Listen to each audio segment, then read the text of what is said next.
Welcome to another episode of Button Smash, where I discuss video games new and old. Today I'd like to talk about quite possibly the most overlooked Metroid game of all time. That's actually really good, and it's not the one you see on the screen right now. That's Metroid Prime. The Metroid series' first attempt to translate the 2D exploration of Metroid into a fully 3D environment. The experiment was a success, and Metroid Prime became one of the best-selling games on the GameCube, and was celebrated with mostly critical acclaim. So what do you do when you have an immensely successful entry in a long-running series? You milk it for as long as you can. Prime launched an entire sub-series, an entire saga of games taking place between the original Metroid and Metroid 2. Most recently, Metroid Prime Federation Force, which is kind of an ugly game to look at, to be honest, and Metroid Prime 4 one day in the future. Thankfully, most of these entries have been solid titles and a welcome fit into the Metroid universe, but one title in particular is one that I don't hear many gamers talk about today.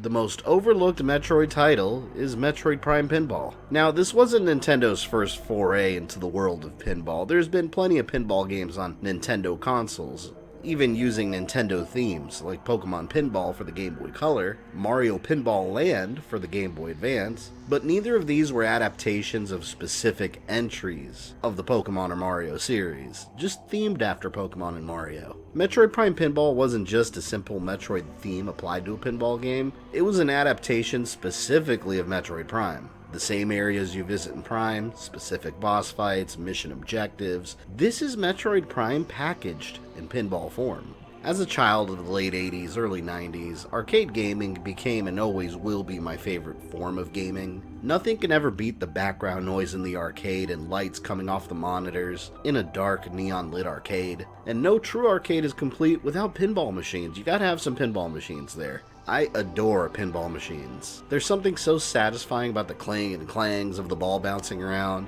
the flashing lights and effects as you play, the scoreboard lighting up in front of you, and now we live in a world where video games can almost replicate that original pinball machine feel, with many virtual options at home that are way more affordable than real pinball machines. Hopefully one day Arcade 1-Up or another company brings us an actual Metroid Prime pinball machine, but for now, it exists miniaturized as a Nintendo DS exclusive title. Where did the idea to convert the first 3D Metroid into a pinball game come from? Metroid Prime Pinball originally came from the mind of Nintendo producer Kensuke Tanabe while making Metroid Prime Hunters. An independent game developer known as Fuse Games signed on with Nintendo in 2003 to develop exclusive games and created Mario Pinball Land in 2004. Tanabe was impressed with the Nintendo property working so well as a pinball game, he felt that Samus's morph ball ability felt like a natural fit in the world of pinball. Fuse was approached with the project and they agreed that Metroid would be a great fit, and development began on codename Project Code Metroid Pinball. With the recent success of Metroid Prime, they used the game as a template and conceived it as a pinball experience. With the help of Retro Studios after receiving game assets from them, and the Metroid Prime Hunters team consulting on specific minigames. One of Fuse Games' goals was to address some of the criticism about Mario Pinball Land. It was seen by many as being very difficult, and Metroid Prime Pinball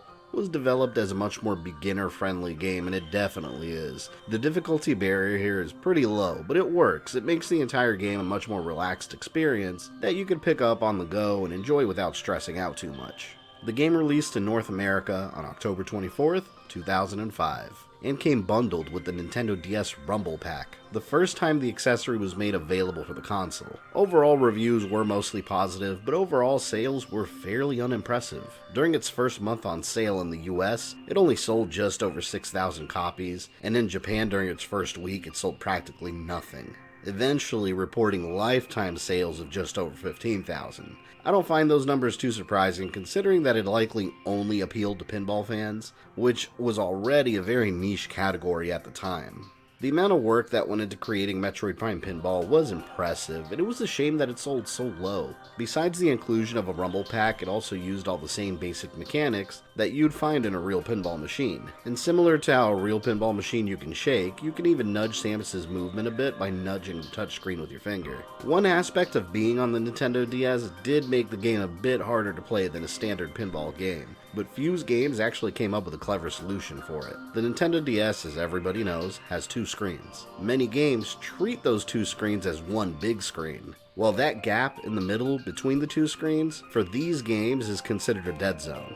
Gameplay-wise, there's stuff going on behind there, but you can't see it. So in a pinball game, that does make your ball a little bit more difficult to track when it's crossing between the two screens. The solution? They made a second set of flippers at the bottom of the top screen, so that helps you slow down the ball a bit as it's coming down, and have some sort of control, some sort of reference where it's coming from. They really did go all out with this game. It even has a multiplayer mode that requires only one copy of the game that you can share wirelessly to other DSs with up to 8 players total, competing for a high score. Although I've never in my life seen 8 people sitting around in a circle playing Metroid Prime Pinball 8-player mode together. Let me know in the comments if you have. The game consists of 6 different levels, all based on the areas you traveled through Metroid Prime. With the exception of the Chozo Ruins, they skipped that one for some reason. It would have been really cool to have one with a Flagra boss fight in there. For those that don't remember, that's the big flower monster from Prime. And Magmore Caverns is exclusive to the multiplayer mode, but almost everything else is in the main game. 2 of them are available right away. You've got the Pirate Frigate Orpheon and the Talon Overworld.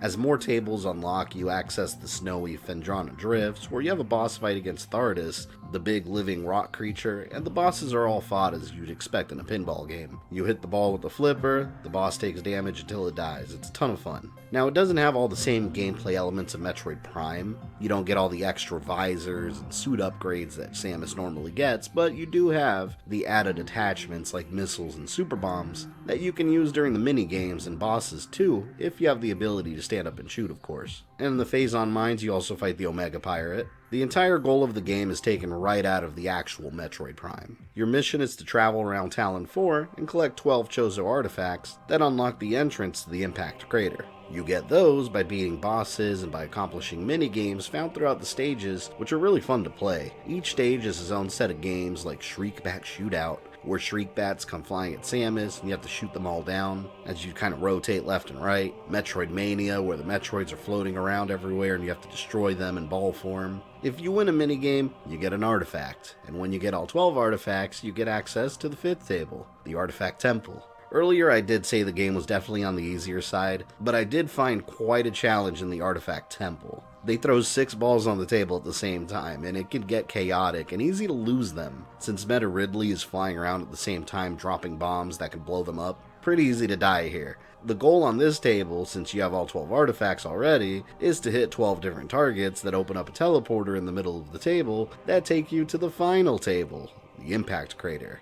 As in the original Metroid Prime, the Metroid Prime itself is the final boss. On this table, you acquire the Force Ball, the only thing that can hurt the final boss. It took me a moment to figure out how to actually damage it, but once you do, again, it's all fairly easy. It's sure as hell easier than the actual Metroid Prime final boss. The goal here is to hit the Metroid's legs to open the path to the Force Ball, and then you have to land a hit on the body before it recovers. Then it transforms into its final form, and you repeat the process all over again until the Metroid Prime is defeated. Although it is just a pinball game, which you can beat in less than an hour once you're accustomed to the tables, there is some replayability in here. Once you actually beat the game, a higher difficulty Expert Mode unlocks, so it's an excuse to play it all over again. If you're a retro collector and you can track down a used copy of Metroid Prime Pinball at a decent price, do yourself a favor and pick it up. It's a ton of fun from beginning to end. If you can't find it for a good price or don't have a DS, you can emulate it as seen in the footage in this video, and it works great with a USB controller hooked up. Leave me your comments down below with your thoughts on Metroid Prime Pinball.